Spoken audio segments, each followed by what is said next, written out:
ప్రజాస్వామ్యంలో ప్రజలే ప్రభువులు కనుక వారికి జవాబుదారీగా ఉంటూ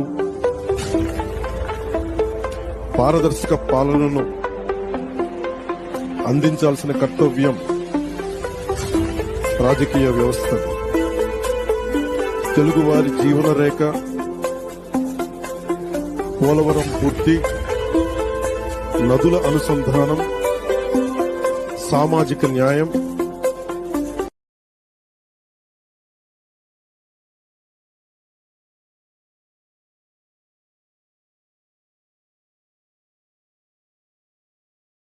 ప్రజాస్వామ్యంలో ప్రజలే ప్రభువులు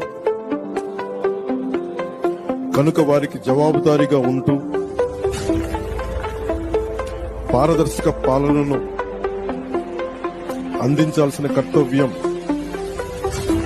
రాజకీయ వ్యవస్థ.